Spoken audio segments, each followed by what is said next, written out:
ಆಮೇಲೆ ಸ್ಪಿರಿಚುವಲ್ ಆಗಿ ಅವನು ಎಲ್ಲಾನು ವೆನ್ ಹಿ ಅವೇಕ್ ಅಂದ್ರೆ ಅವ್ನು ಮೆಡಿಟೇಟ್ ಮಾಡಬೇಕು ಅಂದ ಎಲ್ಲದಕ್ಕೂ ಒಂದೊಂದು ಚಕ್ರಕ್ಕೂ ಒಂದೊಂದು ಅರ್ಥ ಇದೆ ಇದರಲ್ಲಿ. ಗೈಸ್ ಸರೋರ್ಗೆ 7 ಚಕ್ರ ಟ್ಯಾಟೂ ಆಗ್ತಾ ಇದೀವಿ. ಈ ಟ್ಯಾಟೂ ಬಂದು ತುಂಬಾನೇ ಪವರ್ಫುಲ್ ಟ್ಯಾಟೂ ಅಂತಾನೆ ಹೇಳ್ಬೋದು ಗೈಸ್.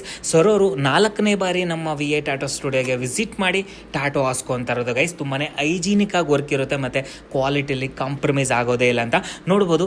7 ಚಕ್ರ ಟ್ಯಾಟೂ ಟೆನ್ಸಿಲ್ ವರ್ಕ್ ಮಾಡ್ತಾ ಇದೀವಿ. ಬನ್ನಿ ಯಾವ ತರ ವರ್ಕ್ ಬರುತ್ತೆ ಅಂತ ನೋಡೋಣ.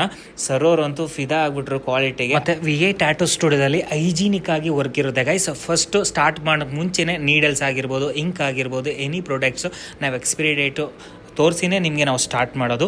ಸೊ ನಿಮ್ಗೆ ಏನಾದರೂ ಟ್ಯಾಟೂ ಹಾಸ್ಕೊಳ್ಬೇಕಂತ ಇಂಟ್ರೆಸ್ಟ್ ಇದ್ದರೆ ನಮ್ಮ VA ಟ್ಯಾಟೂ ಸ್ಟುಡಿಯೋನ ಕಾಂಟ್ಯಾಕ್ಟ್ ಮಾಡಿ. ಹಾಗೆ ಬನ್ನಿ ಗೈಸ್ ಯಾವ ಥರ ವರ್ಕ್ ಬಂದಿದೆ ಅಂತ ನೋಡೋಣ. ಜಸ್ಟ್ ಲೈನಿಂಗ್ ವರ್ಕ್ ಮಾಡ್ತಾ ಇದೀವಿ. ನೆಕ್ಸ್ಟ್ ವಿಡಿಯೋದಲ್ಲಿ ಯಾವ ಥರ ಬಂದಿರುತ್ತೆ ಅಂತ ಅಪ್ಲೋಡ್ ಮಾಡ್ತಿದ್ವಿ ಗೈಸ್. ಈಗ ಜಸ್ಟ್ 70% ವರ್ಕ್ ಆಗಿದೆ. ನೋಡ್ಬೋದು ಎಷ್ಟು ಅದ್ಭುತವಾಗಿ ಮೂಡಿ ಬಂದಿದೆ ಅಂತ.